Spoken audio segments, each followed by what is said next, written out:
Global order in Churn, seeking solutions. As you can see, we have our fantastic panelist and moderator already on stage. May I introduce the moderator, Ms. Natalie Tocci, who's director at the Istituto Affari Internazionali, Italy. Thank you. And we have our panelist. We have His Excellency Zohrab Mnatsakanyan, former Minister of Foreign Affairs of the Republic of Armenia. We have Her Excellency Suzi Carla Barbosa, former Minister of Foreign Affairs from Guinea-Bissau. We have His Excellency Mr. Manish Tewari, who is Member of Parliament and former Union Minister for Information and Broadcasting from India. We have His Excellency Zoran Dimitrovski, Deputy Minister of Foreign Affairs and Foreign Trade from North Macedonia. We have Mr. Zbigniew Pisarski, founder and president of the Casimir Foundation. We have Mr. Ali Aslan, international TV presenter and journalist from Germany. And over to you, Natalie. It has to do with me. Now it works. So, ladies and gentlemen, our global order is in churn. Global order, global disorder, we will now find out. But let me perhaps start off, as an Italian, by giving you Antonio Gramscian definition of what this churn is about. The old is dying, the new is yet to be born, and in what is in between the old and the new is the time of monsters. Now, that may be a Gramscian definition. It may also be perhaps a slightly European view, and I'm sure that we're going to be hearing different takes on what this churn is about, not all of which are necessarily that pessimistic, but I think there are at least three sets of issues which really point to this churn, which I think may be interesting to take and perhaps elaborate a little bit in the course of this discussion. The first is the idea that this global churn has to do, and I think this has already come up in discussions, with a global shift in power which is giving rise to global rivalries. And it is very clear that there are a number of conflicts, tensions, or wars that are very much the product of these global rivalries. One only needs to think of Russia's invasion of Ukraine, or one can think about the growing tensions in East Asia, over the South China Sea, over Taiwan, to really highlight the fact that many of these monsters that we're talking about have to do with global rivalries. I think a second set of issues is really the conflicts, tensions, or problems, or perhaps not, that are the result, and this is of course related to the first point that I'm making, but the end of what we could define as Pax Americana, right? Now, on the one hand, there is a relative retreat of the United States, which in and of itself does not necessarily have to be a bad thing. The problem becomes when no one really steps in the void instead. And I think if one thinks about the situation, for example, in the Middle East, in different corners of Africa, it is clear that essentially what we're seeing is a world in which no one is really in charge, right? I mean, there is a global power that is no longer playing the role that it once did, but no one else is really taking much of a responsibility. And then I think a third set of issues really has to do with, on the one hand, this fraying multilateral order, which makes it increasingly difficult to reach common solutions to what are, by definition, transnational problems, whether this is climate change, whether this is the challenges that emerge from technology, of course, pandemics, food security, etc. So there are, I think, at least these three sets of monsters, which I think would be important to discuss over the course of the next hour, and to do so looking at it from perhaps the different vantage point of the people represented on this panel. Essentially, we have representatives that are from big countries, medium countries, and small countries, representatives from different geographies, but also both official and unofficial. speakers. So I think there's a sort of fantastic mix. We don't have a lot of time, and what I really wanted to do is make sure that we have a bit of a discussion, but perhaps for the first time actually have a discussion with all of you. So without further ado, let me perhaps start off with Zohrab, with you, asking you, on the one hand, how you would describe this churn, and perhaps describing this churn by looking at the nexus between, on the one hand, the churn within your country and region, and how the regional churn, in a sense, in Armenia and the Caucasus, interlocks with this broader global churn that we're talking about. Zohrab. Thank you very much, Natalie.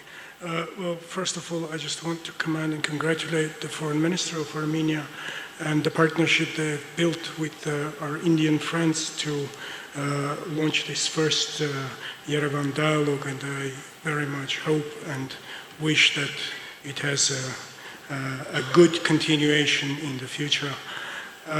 Now, going back to what we're trying to figure out now about the world, I think one indispensable and unavoidable unfortunate condition in policy planning and in policy formulation is conjecture and fluidity. Not everything is known or available to policy planners, and the uncertainties are always present. There seems to be a consensus about the kind of world we live in. You have already, framed it. Even the United Nations Secretary General, usually an optimist, was not so much an optimist in his latest report last year. We all seem to agree that we all go through a time of transition, and we live in a fractured and fragmented world. We are in perhaps a prolonged period of transition from one thing to another. One thing we more or less agree, the other thing I don't really feel there is a overwhelming agreement on where we're moving. The overwhelming view is that the multipolar world is awaiting us. There are still others who would argue that given the significant concentration of power in the hands of the United States, we are in a partial unipolar world. The others would rather say that in light of the rising power in China, we are in a bipolar world. Whichever world we're moving, the key word here is polar and the pole. Someone today mentioned the aspiration towards a post-polar world. I think that's an idea that requires some more thinking. But whichever world is a polar world, which implies poles, which implies centers of gravity, which implies big states, those who have a significantly large share of power in the distribution of power, and also, in fact, capacity to deliver global goods or global threats. In that configuration, the multiple, this is not something I think that is happening, that we, the humanity, are facing for the first time. The presence of big states perhaps is part of the human history, unavoidable part.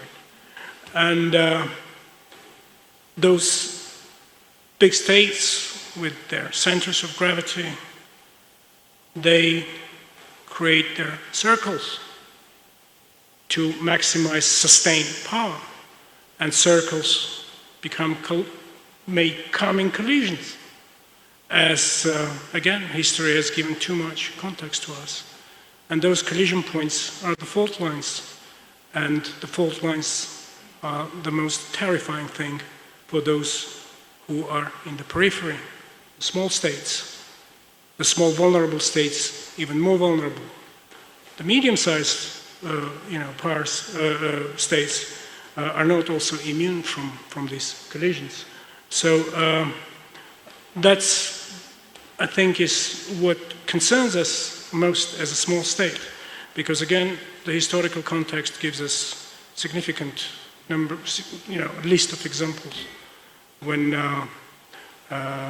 we're all, we're all victims of the definition of global security. What is global security? The one defined by the big states is the state, a condition in the world where the big powers are not colliding, are not in a major military confrontation, right?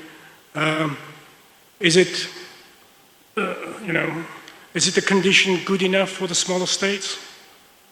Because to sustain such global stability, small states often run the risks of becoming bargaining chips, becoming small change in big transactions of the bigger powers to sustain global security.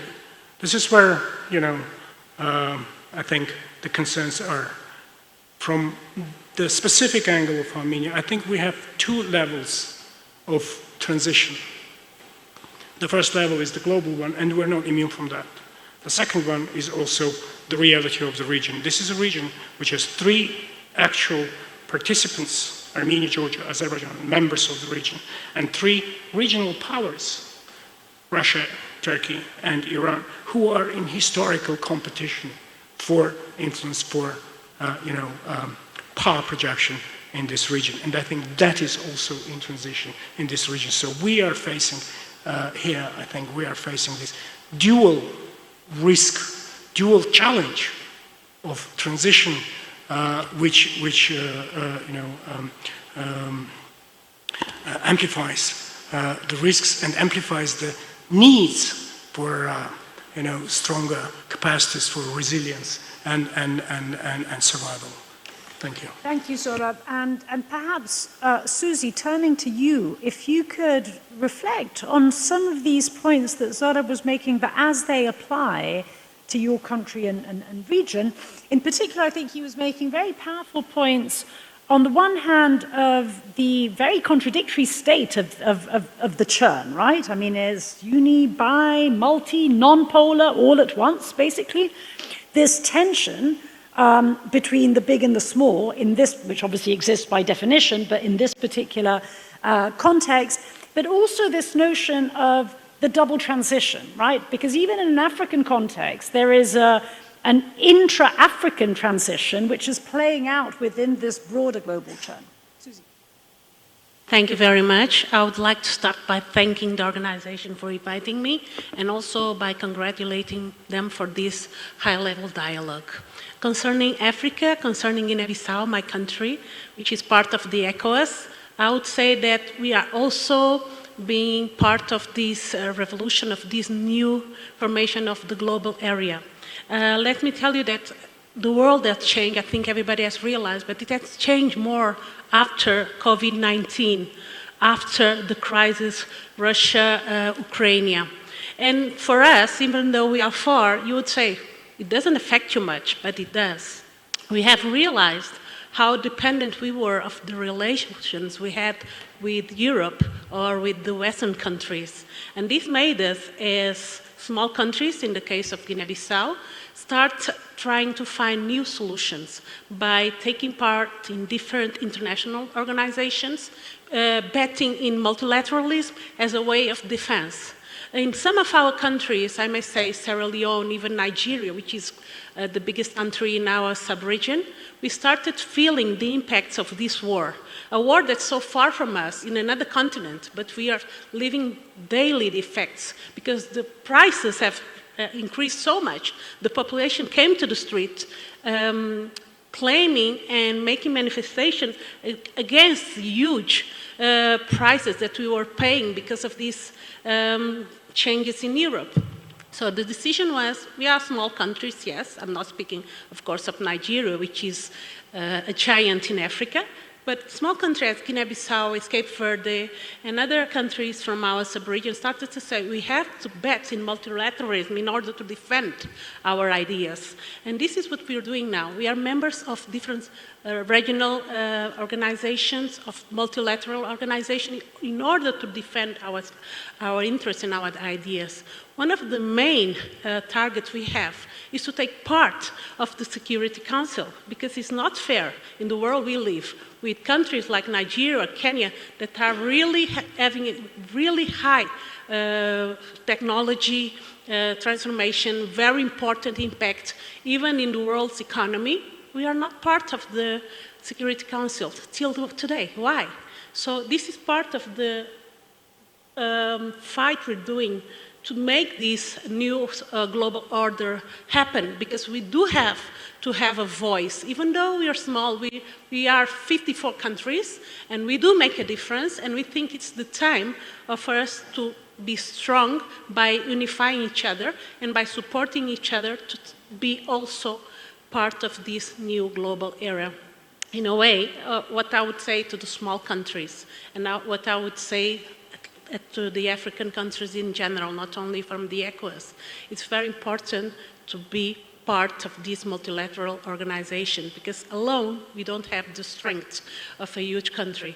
I would say also it's important to see what's happening now with the formation of the BRICS. The BRICS are countries that a few years ago were not taken in consideration. Now we have Brazil, India, China, South Africa being one of the leaders of the world. This is thanks to this multilateralism, and I think this would be the best answer for us, small countries, for the new global area.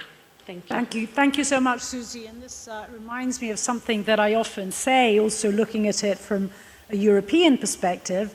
You know, we are small chicken in a jungle, right? So we either stick together or a small chicken in a jungle does not last for a long time. But here we have someone who is not a chicken. Because, of course, Manish comes from, you know, here we've firstly heard from two small countries, but then moving on to India, more like an elephant, let me say. Not only an elephant, but also an elephant which, you know, whereas I started off from, in a sense, a rather, you know, dreary European view of the Churn, in many respects, India has been, is, and probably will be, one of the winners from this Churn. So, perhaps, Manish, if you could give us your perspective of what the Churn looks like and essentially where you think we're headed. Well, first of all, Sally, thanks for the elephant and not the rooster. Yeah. But may I take this opportunity of thanking both the government of Armenia and the Observer Research Foundation for hosting the Yerevan Dialogue and inviting all of us here. With your permission, if we could step back a little, because there are two words in this topic which have a very significant import, especially in today's context and in the context of this discussion. The first is global, and the second is order. When we were growing up, in our geography class, there used to be a globe. The globe used to have countries around it. And the raison d'etre of each country, acting in its best self-interest, created a certain order of things. But the question that we need to ask ourselves is whether the globe is really the world today. And the answer is no. For the simple reason that the Internet was the most audacious experiment in anarchy, and it has succeeded. It represents the largest ungoverned space on planet Earth. Never before in the history of humankind has so much power concurrently resided in so many fingertips. There's more data which is churned out today, every day, than from the dawn of civilization till the turn of the third millennium. So what you have is a brick and mortar civilization which had evolved over thousands of years, and a virtual civilization which is evolving. And the future of humankind actually lies at the intersection of these two civilizations. And that's represented in the way we spend our day. We might live in the physical space, but we spend a substantive part of our working day in the virtual space. So therefore, when you talk about a globe or a global order, you're really talking about a Westphalian construct, which is completely and absolutely antiquated, fossilized, and outdated. And so therefore, I think you really need to reimagine the global context and its implications in the perspective of the many civilizations we seem to inhabit at the same time. Then, coming to order. Well, whose order? For whom? And created by whom? And it is to order whom? Because the global order that we talk about is fundamentally a European construct. Going back to the Peace of Westphalia in 1648, or the Concert of Europe, or the First World War, the Second World War, the Cold War, the unipolarity, and the state of flux from 2001 onwards, it really has been a European construct. And so therefore, when you talk about a rules-based order, who makes those rules? And those rules, and who is the rule taker, and who's the rule giver? I think there are certain fundamental concepts which need to be redefined. Before we start looking at the building blocks or what a new global order would really look like, you have to take within its sweep the huge technological changes which have taken place: artificial intelligence, robotics, genomics, and biotechnology, and all the other sunrise areas which are creating an alternative civilization.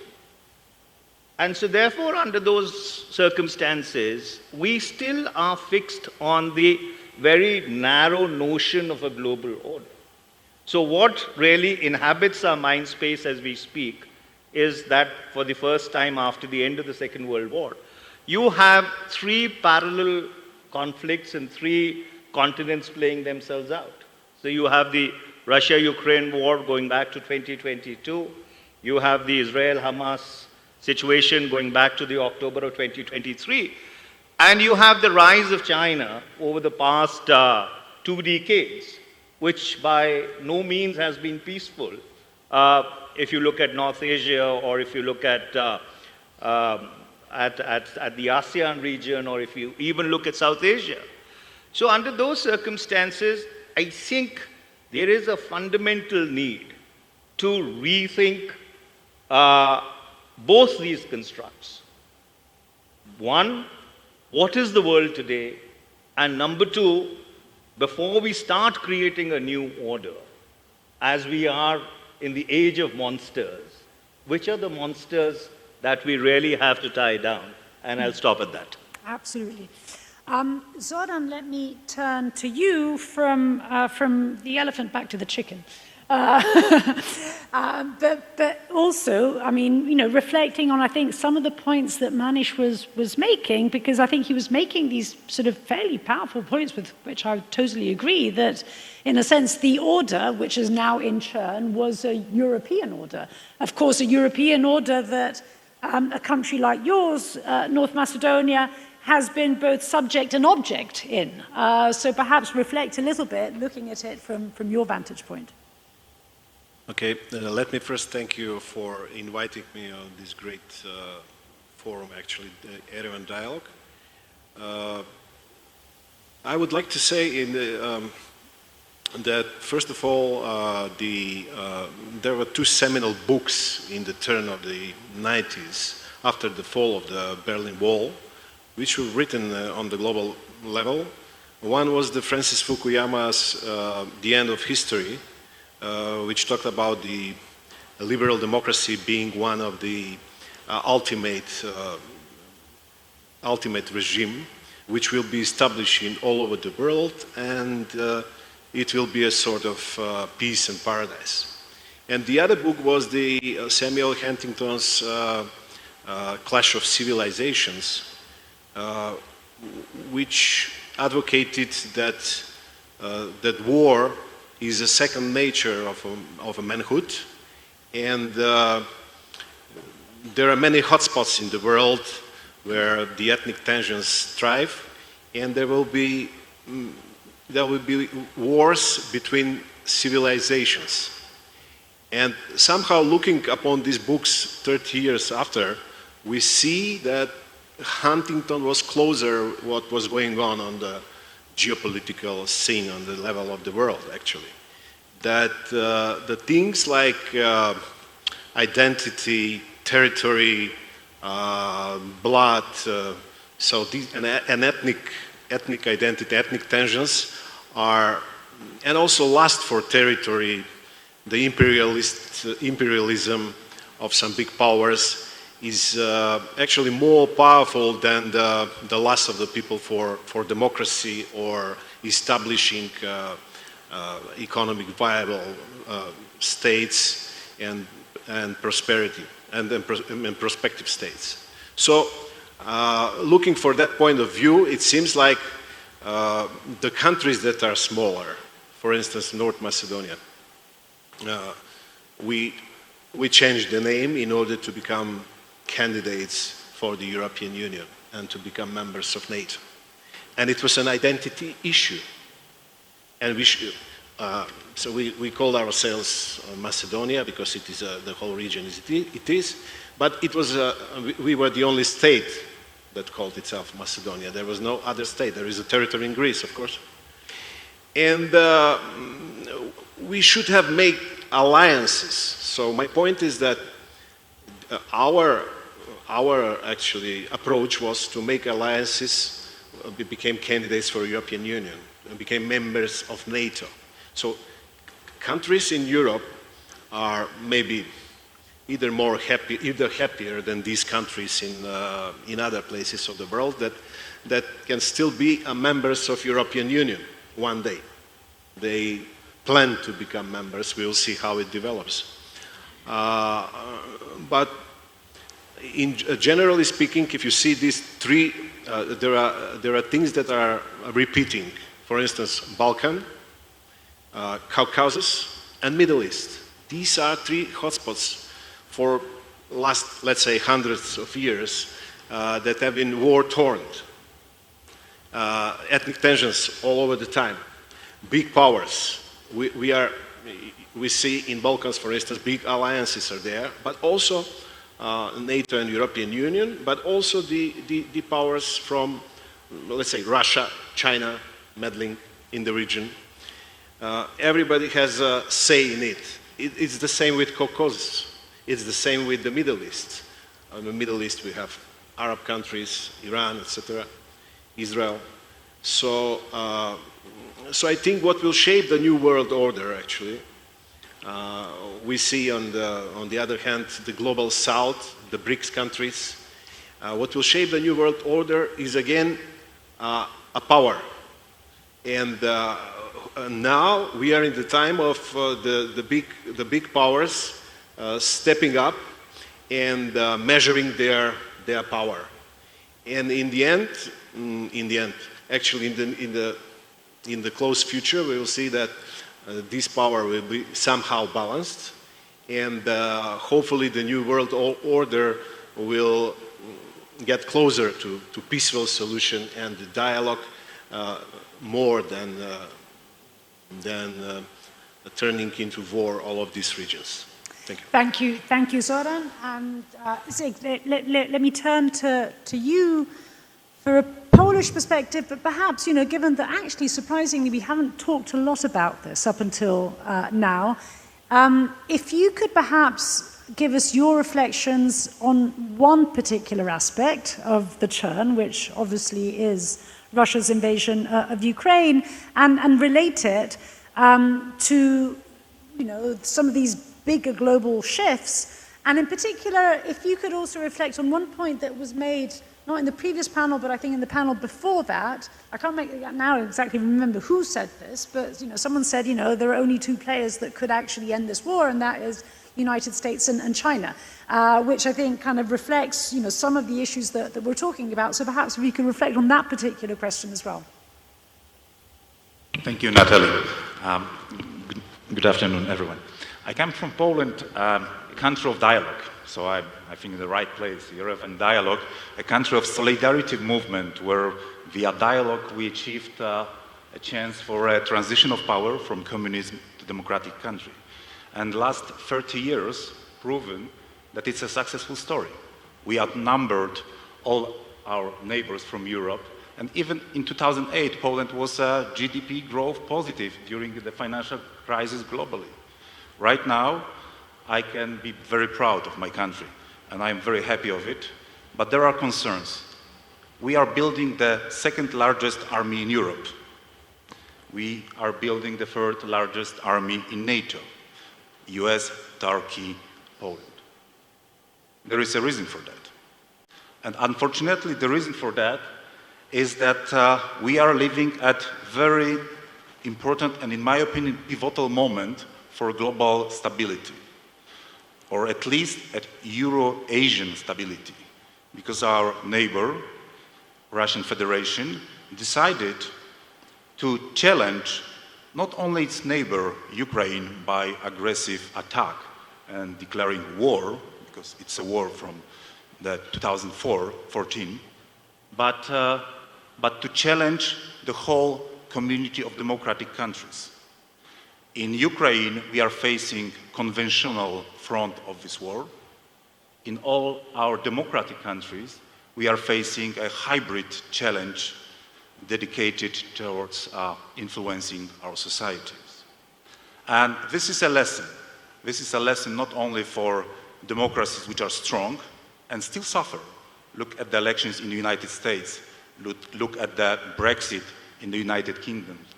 All of the secret services declared that there was a foreign influence on their electorate processes.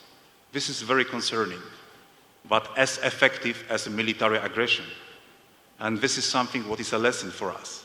And being here in Yerevan, in Armenia, it's also a pivotal moment. It's a very important moment, in my opinion, but also very fragile moment. I'm a sailor. When you make a turn, there is this momentum where you can return or you can cross the wind. And I think this is right now, but you can make a turnover.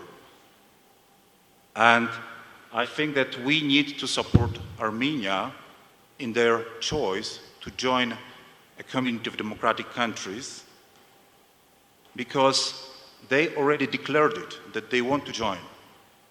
But price might come.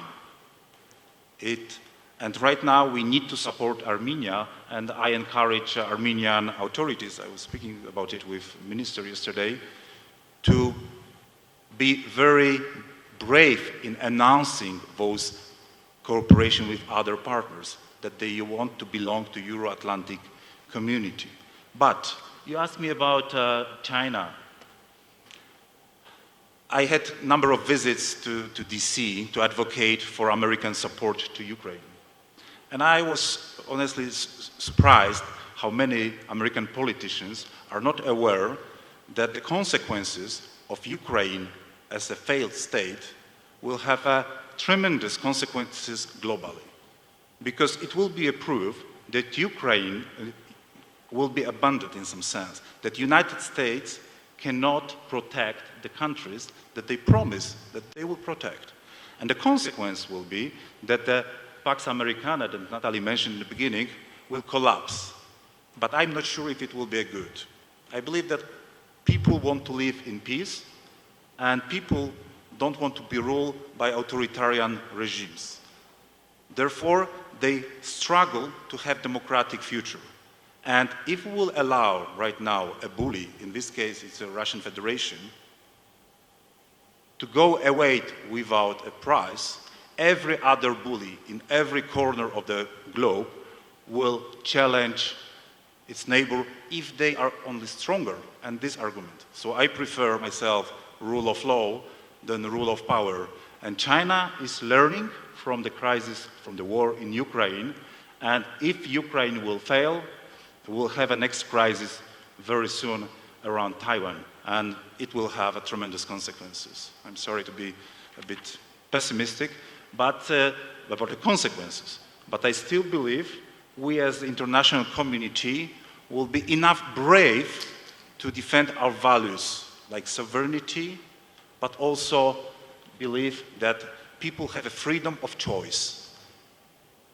Thank you. Thank you, Sigyn. We'll come back to this point. Ali, let me turn to you. So, in many respects, you normally stand in this position, right? And you travel the world, panels like this, moderating people like these, and so you're kind of, you live the churn, right? So I'm wondering, in a sense, the question to you is somewhat same and different compared to others, because rather than reflecting from one particular region or thematic area, I'm really wondering if you could kind of reflect on this question by looking at it as how you've observed it, and as I said, in discussions like these around the world, developing, what is this churn that we're talking about, and that in different ways, it's like, again, going back to elephants, right, touching parts of the animal in darkness and not quite figuring the entire shape. How do you see the shape of this churn evolving? Thank you so much. And indeed, first and foremost, I want to congratulate the Armenian Foreign Ministry and the ORF for this inaugural edition of the Yerevan Dialogue. Wonderful job that they've been doing. And thank you so much to our gracious Armenian hosts. This is my very first time in this country, and I couldn't be more delighted. And thank you for their hospitality. Natalie, you're absolutely correct. Usually those who know me here in the audience know I'm usually sitting at the other end of the spectrum and asking the question. I would even argue that the audio system in the beginning was so confused that I'm not the moderator, that your microphone... That's why my mic is not working. Your microphone did not work, because they're like, this cannot be right. But you're right, of course, Natalie. Usually, as somebody who has been moderating and interviewing heads of state, prime minister, president, CEOs, global newsmakers for over 2 decades, really, you do get a glimpse of what is moving and shaking, if you will, on the thoughts of the people. What I, as I believe the only journalist here on this panel, of course, bemoan a little bit, and I think some of you might be able to sympathize, is that we are living in extremely enraged times. We are enraged 24/7, and of course media and social media here play a very, very pivotal role. You know the famous saying, of course, enragement equals engagement, and there's a clear business model for that. Politicians such as yourself here on the stage, you are often find yourself, of course, at the other side of the spectrum, where people voice their displeasure, to put it diplomatically, in your tweets or below your tweets. And I think I don't have the answer, obviously, how to scale it back, because I think the Pandora's box has been opened, the social media aspect, and its tremendous impact has already been rightly touched upon by Manish here on this stage. But we are living in extremely politicized times. And I see this whenever I speak with friends off stage. Usually, those were pretty harmless conversations about where one stands on a certain political subject matter. Now I do see whether, how you stand on certain political subject matters, that it affects friendships as well. And the point I think I'm trying to make is I don't know how to scale down the temperature, to be quite honest, because whenever I do go on stage and whenever I do speak to the distinguished heads of state and so on and so forth, you can have a 60-minute civilized debate here as this one, but whatever ends up on TikTok or Instagram or whatever is that one tiny clip that will go viral. And I think that's a very, very dangerous development. I mean, look at it, Natalie. Tomorrow night or tonight, depending on which time zone you're in, we're going to have a US presidential debate, a very, very consequential one. And already I can tell you that when you wake up tomorrow, because it's probably too late for us to watch it online, some of you political animals out here in the audience, they will stay up. I won't. I will get up in the morning and I will look at my social media and I will get 20 10-second clips about how Donald Trump said something and Kamala Harris said something, and completely the content of what we ought to be discussing in times like these will get lost. There are 40 million, nearly 40 million Americans that live in poverty who I'm sure would like to hear from the two presidential candidates about how to solve the lack of income equality, about how to battle these issues, about how to have an impact that trickles down to their own personal lives. Instead, what you and I will end up with is, most likely than not, Donald Trump making a snark remark towards Kamala Harris, and that will go viral. So it is, because this all, and Natalie, you know it all too well as somebody who's also at the forefront of leading global think tanks, this all has a trickle-down effect to how people believe in democracy, in the political discourse. This is all quite detrimental. And once again, I wish, globally speaking, we could find a way to dial it down a notch, but more often than not, I think the dilemma that we all find ourselves in is this attention-seeking culture and mentality that we're all captured in. And to have civil discussions like these, I think, are indispensable. By the way, I also believe very much in quiet leadership. If you are looking at the countries, the most affluent countries all around the world, at least by GDP per capita, some of those that come to mind are, Switzerland, Norway, Singapore, Ireland, Luxembourg. This is a pretty knowledgeable audience here, but if I went around the room and asked him, who's the president of Switzerland? Who's the prime minister of Norway right now? Even this very distinguished audience would not be able to answer that. And I think that's a healthy thing. I think the focus on leaders and the noise around leaders these days are distracting from the facts, because all of us, and this is my last point, all of us, the ones sitting here in the audience and watching us online, I think we're all searching for a society, and no disrespect, obviously, to the distinguished ladies and gentlemen here on the stage who have served their nations well, but I think most of us, if not all of us, want to live a life not having to bother and affected by politics, if you know what I mean. All of us, we wake up in the morning, we want to get by, we want to raise our kids, we want to have a decent income, try to live in more than peaceful times, and not be bombarded 24/7 by increasingly authoritarian and loud leaders. And I think the examples that I just noted, Singapore, name me the Prime Minister of Singapore. Few here in this audience could, but certainly one of the most distinguished countries out there as far as political and economic performance are concerned. So loud is not always good, Natalie.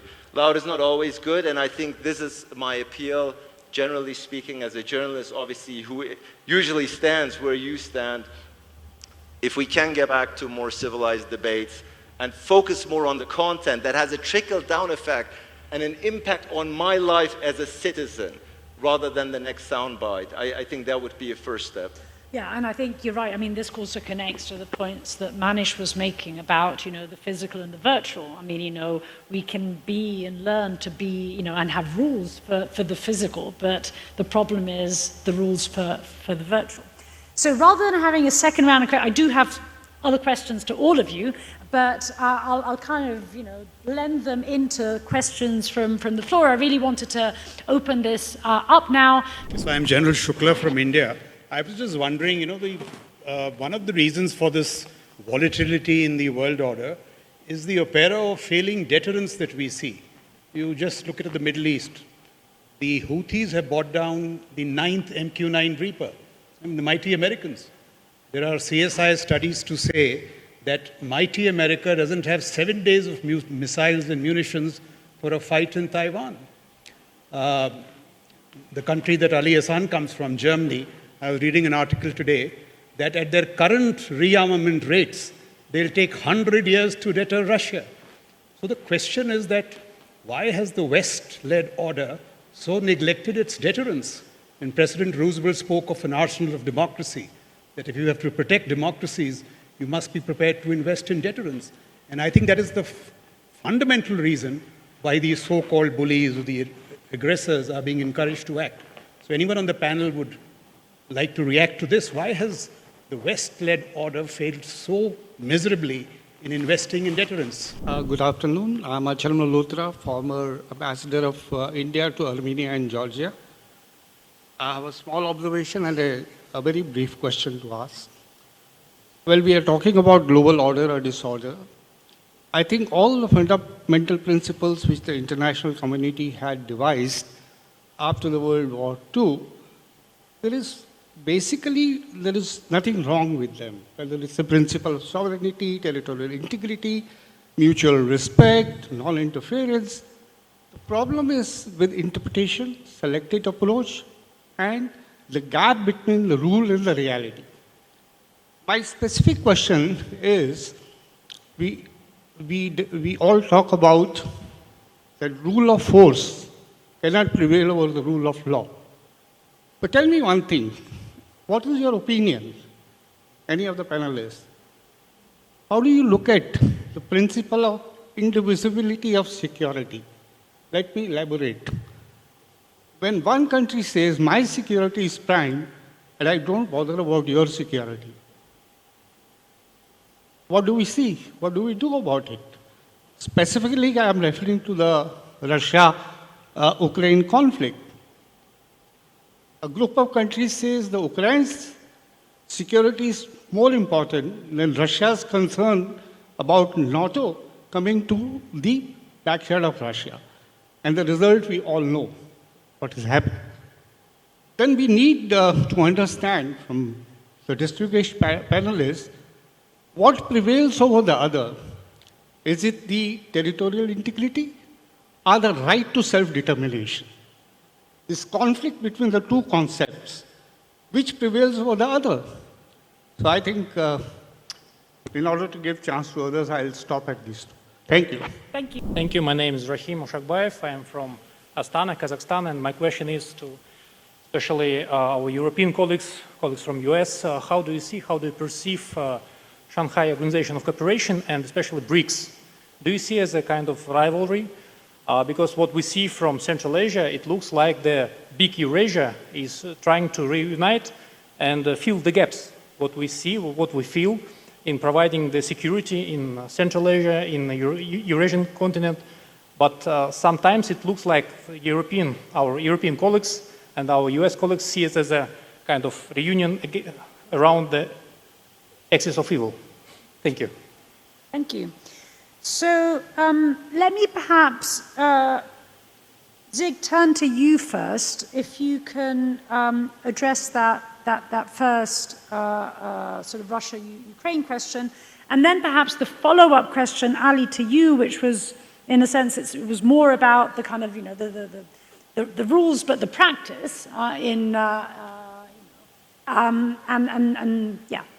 the selective application, in a sense, of the rules. But then I have several other questions which I wanted to turn to others. Zig. Yes, thank you. I must agree with question and why the West neglected investment in its own defense. And I 100% agree with Mr. Trump about it. Although I disagree with most of other things with him, but in this case, yes, either you will pay for your own security or someone else will do, but you might not like it.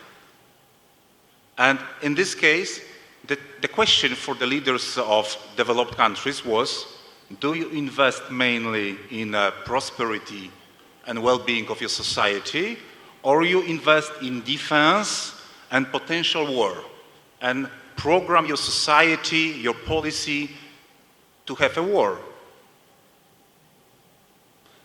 So the choice was, we have serious partners, that respected for decades laws that we agreed, UN system, OECD, Council of Europe, and so on, and we can trust.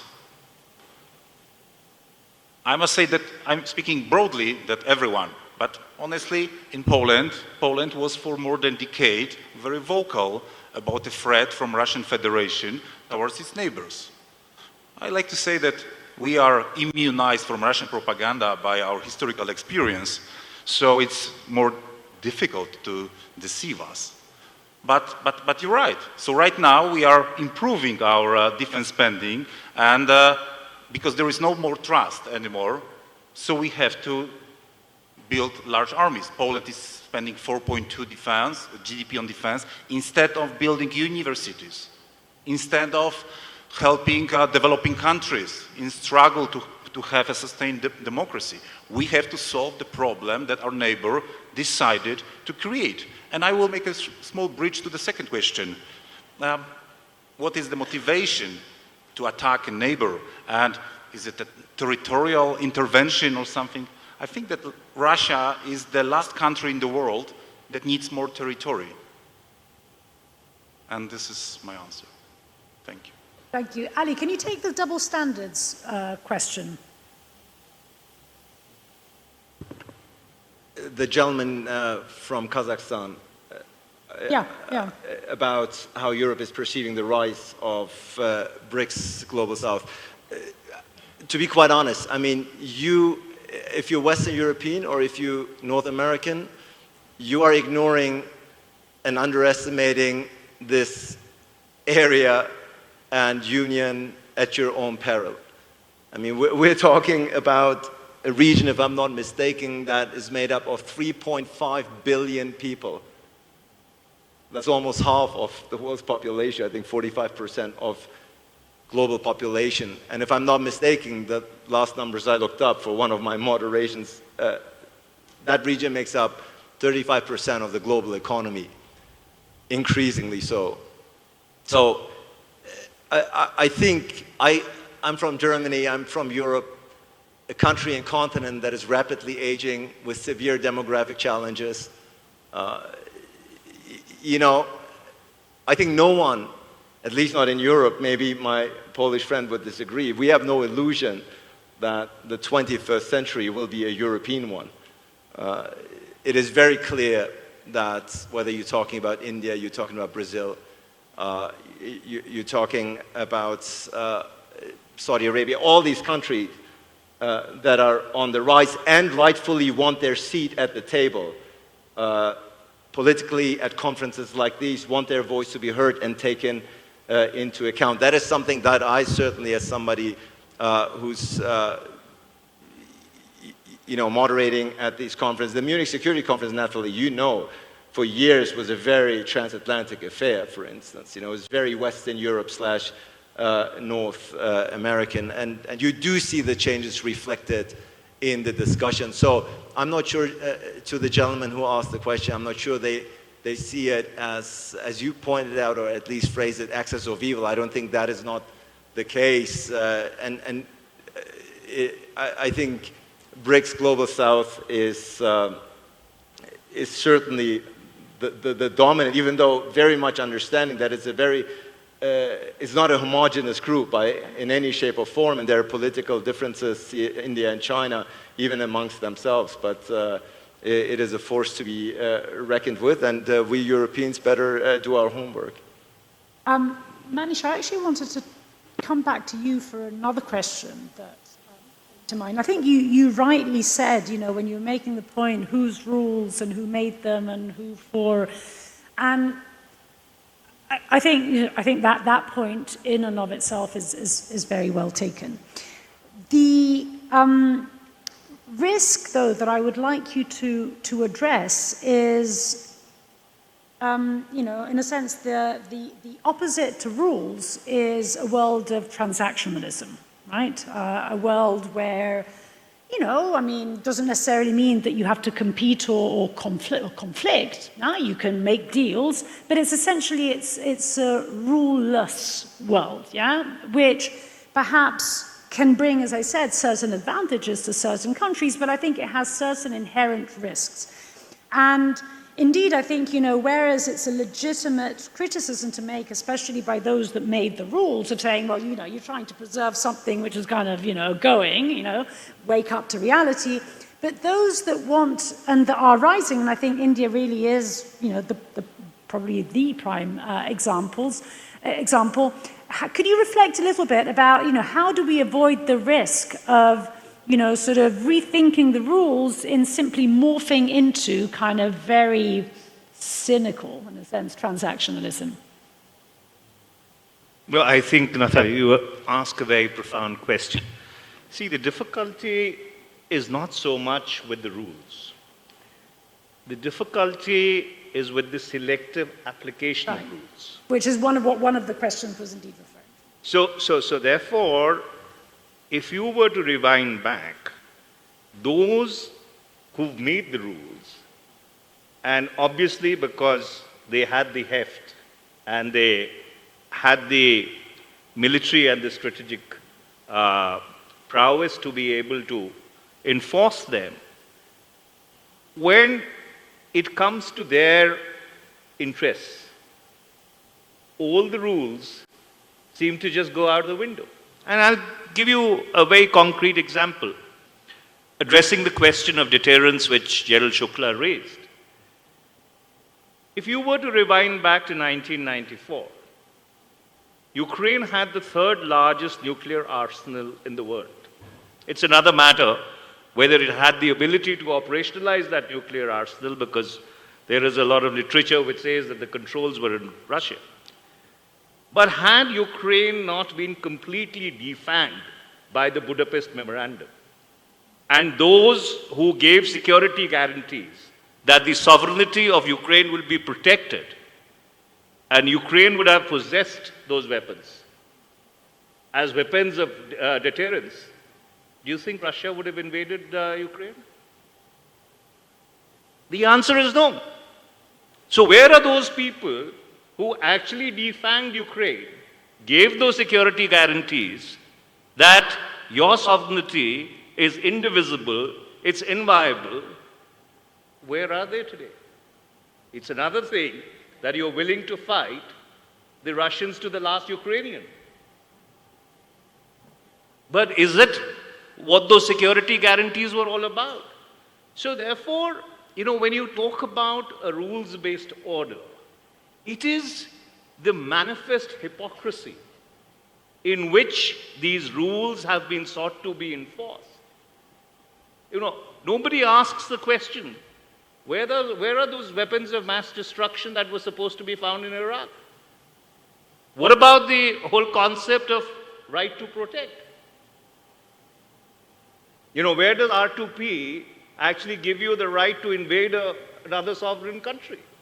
So I think conceptually, when you are wanting to possibly in this churn try and bring out a better future, this is the time to really reflect on those mistakes and then try and ensure that the rules which are put in place are enforced in an equitable manner. For example, if you look at the United Nations, if the United Nations is still the relevant global body in order to provide a platform for conversations, is the UN really relevant without the other non-governmental stakeholders?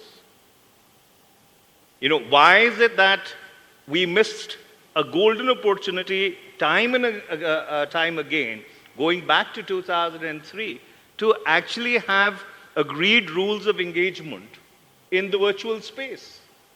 And today, in our lifetimes, like we saw the rise of the internet, you might see the demise of the internet. You're already seeing the balkanization of the net.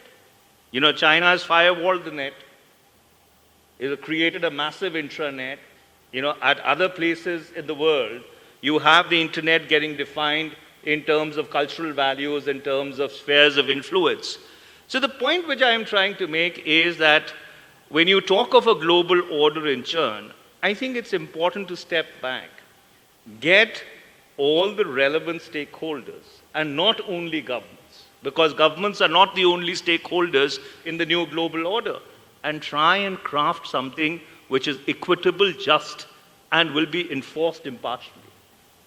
Thank you. Zoran, on this question of, the selective application of rules, the double standards, I mean, in many respects, your country has also been a victim of this, very clearly, in a European context.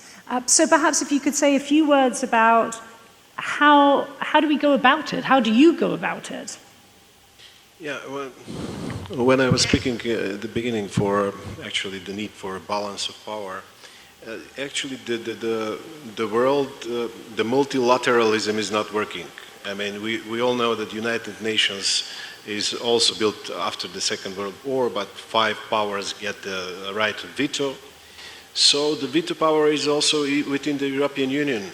The European Union countries have a veto power on vetoing the next candidate on any issue, because as a country candidate for a European Union, we want to actually start the negotiations and be assessed upon standards, European standards. So the Copenhagen criteria, which is rule of law, democracy, human rights, free market, these are the standards for becoming a member of the alliance, which is the European Union.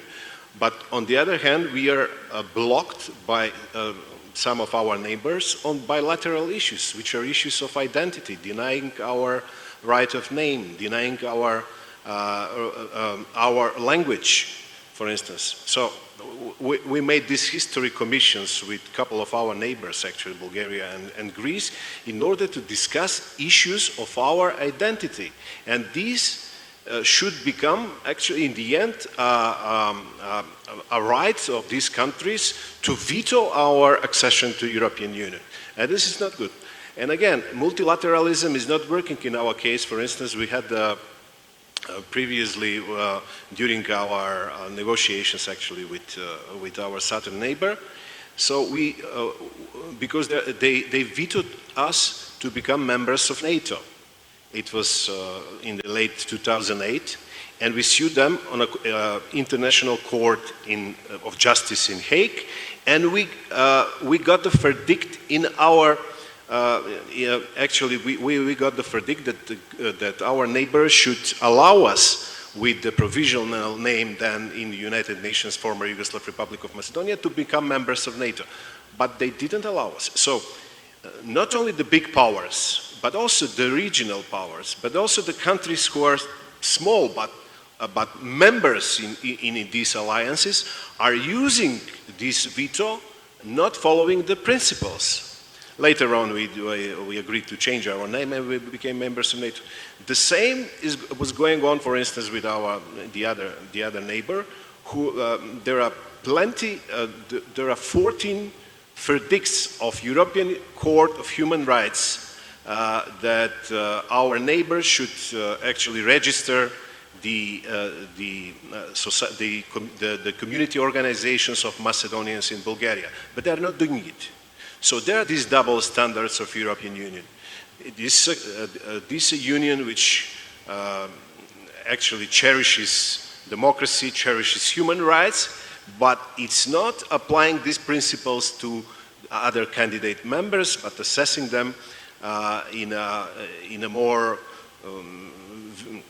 in a way which is using these veto powers for bilateral reasons. Yeah, indeed, getting rid of that veto would be a pretty good idea.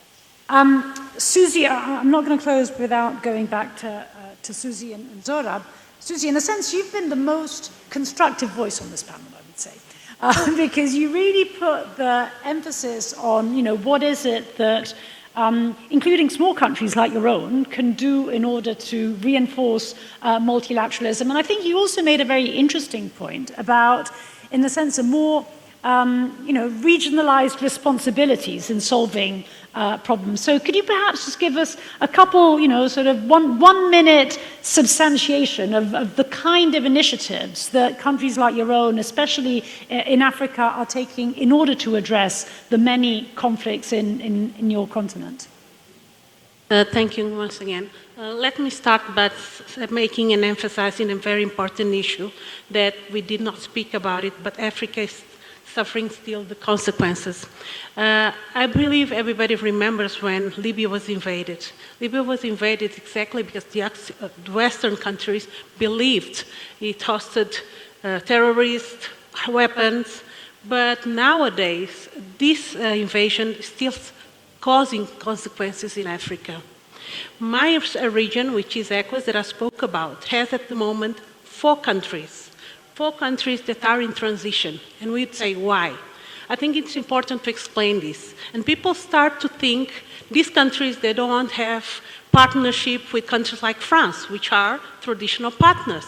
But the main reason is that our countries are suffering of the consequences of the invasion of Libya. The terrorists that were then in Libya, that ran away, they ran away with weapons, and they came down to these African countries, Mali, Niger, and nowadays even Burkina Faso. These countries are really suffering all the consequences of this Western invasion of Libya. And nowadays people are, why African countries are changing their partners? Maybe because many of these African countries realize that unfortunately the trust they had in Western countries was not the best trust. So they are changing for new partners like China, like Turkey, and even like Vietnam, which are not the traditional partners. But because in a way they lost the trust in these traditional partners. And I'm sorry for speaking about it. At the same time, this made us realize that we have to find inside our own regional organizations the solutions for our regions. Because we realized that the solutions we were having with some partners from Western countries were not the best. And I'm sorry to say, even though they are development partners, they are not making the best bringing the best solutions for Africa. Nowadays, some countries like Nigeria, like Kenya, they can be seen like very developed country with very big economies because finally they decided to develop internally digital transformation, their own apps, and they're creating really interesting changes and economic transformation in their areas. And we are following up these examples. What's happening is instead of looking at Western countries now as an example, we start to looking between us African countries, the example how to develop. And we start looking at the BRICS as an example how to develop. This is just to give you an idea of sometimes the idea of what is best for Africa from the Western country is not really what is best for us African for our development. Thank you. Thank you, Suzi, for I think those very important words. Zohrab, let me end with you and ask you to address Zig's kind of remarks actually to you, well, not to you, but to Armenia. Given that a lot of this conversation is about the agency that countries, including small countries, have, is this not the time for Armenia to apply for EU membership? Applying to the EU membership is, in my view, it's a mechanical process. The critical question is the fundamental. The fundamental question is about building the national consensus about the organizing principles in the country, which takes values such as collective freedom, the value of sovereignty, and the organizing principles of the way in which the public, political, economic, social life in the country is built. On that basis, the foreign policy is an instrument of consolidating the national priorities, which are homegrown, which are about the whole. With that in mind, I would say, I have always been an advocate, or I was saying that, believe deeply that democracy in the case of Armenia is not a mere choice of a political system.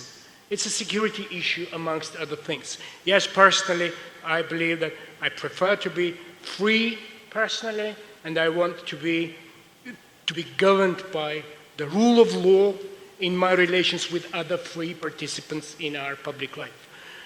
So in basic terms, with the question of membership in the European Union, of application to the European Union, it's not very much about that actual act.